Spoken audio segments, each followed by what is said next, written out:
The second hour Gin Clear Diver is a true example of why the watch community needs microbrands. Many microbrand watch brands were started by watch enthusiasts tired of the big corporate watch brands controlling the market, charging crazy premiums for sometimes mediocre specs and quality. I think we could all agree that the new Rolex releases left a lot of people disappointed. This goes to show you that the big powerful companies have lost their connection with watch enthusiasts.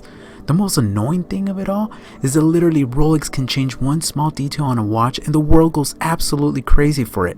Not to mention the scalpers charging crazy premiums for them. This is why I find myself gravitating more and more towards microbrand watches. You see, Mr. Peter Sargison, the founder and owner of Second Hour Watch, is a watch enthusiast, but also he's a diver. The name Gin Clear is a term used in scuba diving, and I quote, "It is ultra high visibility when scuba diving and it is the ultimate grail," end quote. The watch brand was born in Australia. This particular watch was funded on Kickstarter in just 33 minutes. And the second batch will be available very soon. So sign up on their newsletter to be notified. The Gin Clear Diver comes in at around $570. But let me tell you what you are getting for that money. For starters, the watch is stunning and is well built through and through. It all begins with the presentation, and I truly do like when you get goodies like this with watches.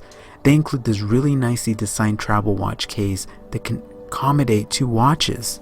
This travel case is very well crafted and it includes the company logo.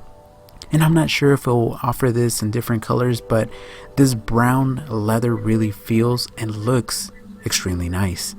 This watch was lent into the channel and it's been making its rounds around the world. The reason I bring this up is because in the package they included 3 really good quality leather straps. I believe the company will only include 1 at the time of purchase. However, to be able to get this on top of the quality watch for less than $600 really puts a smile on your face. The watch has some really impressive specs. The entire watch, including the bracelet, are constructed of 316L stainless steel. The watch measures in at 41.5 millimeters, not including the crown, and 42.5 millimeters when including the bezel. It's 49 millimeters from lug tip to lug tip, is 13.5 millimeters thick, and the lug width is 22 millimeters and it weighs in at 14 grams. It features a thick 3.5 millimeters dome sapphire crystal that has been treated with 6 layers of AR coating. It also comes with a ceramic 120 click unidirectional glossy bezel, but you also have the choice of brushed stainless steel or a matte ceramic bezel. The dial variations offered are plenty, but this clean white dial is pretty well executed and it looks incredible in different lighting. On the dial we find that the hands, indices, and bezel have been treated with 8 layers of BGW9 Super Luminova. The watch is water resistant to 200 meters, this thanks to the signed screw down crown.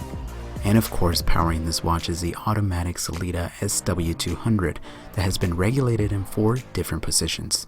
The bracelet comes with solid end links and solid links. The bracelet tapers down to 18 millimeters at the clasp. In my opinion, the case size at 41.5 millimeters definitely fits a variety of wrists.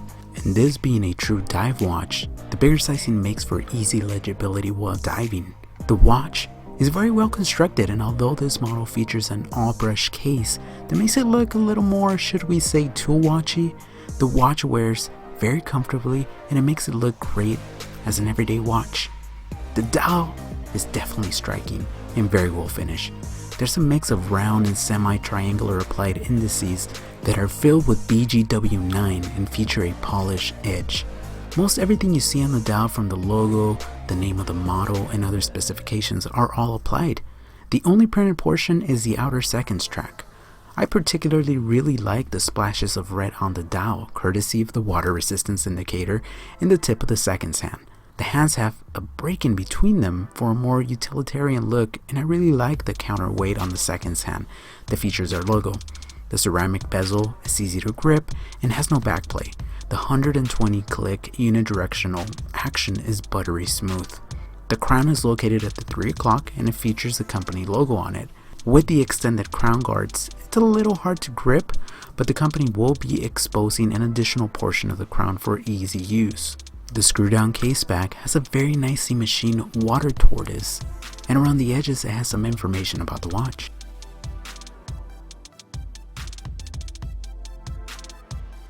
The H-style 22mm solid stainless steel bracelet tapers down to 18mm, and it does come with the screws to size it. The finishing is in par with much more expensive watches. The middle clasp features their logo, and it comes with the top securing latch and the 2 deploying buttons on the side, and it has 6 micro adjustments.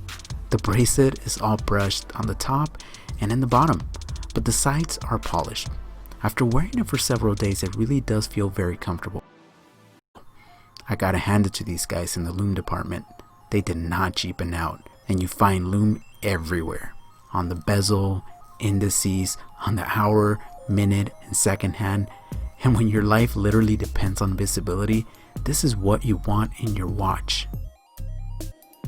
The movement they're using is the Sellita SW200. It's windable, hackable, and in essence, it's a less expensive ETA 2824-2. Not that the quality is less than the ETA, but it's more easily accessible. And a good move by the company to keep the cost down, but still offer a watch with a Swiss movement. If you're very picky about your watches though, in particular your interaction with the watch, then you probably won't be a fan of the ghost position.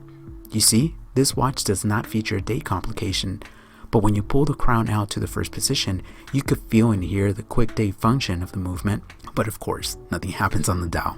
Honestly, that's such a minute detail that only real watch connoisseurs will mind. The more you interact with the watch, the more you can see the time spent on the design and manufacturing aspects, and for less than $600, you're definitely getting a lot for your money. Now, $600 is no pocket change. Well, for some, but for most of us, that's not the case. What I can tell you is that this watch definitely gets my seal of approval, and it goes to show that although there are many microbrands popping up left and right, you could easily discern the good from the bad, the winners and the losers. And this, my friends, is a watch and watch brand that should definitely be on your radar. For more information on how to get on the waiting list for this particular watch, go to their website, link in the description. I hope you enjoyed this video. Please comment, like, and subscribe. And as always, my friends, stay humble.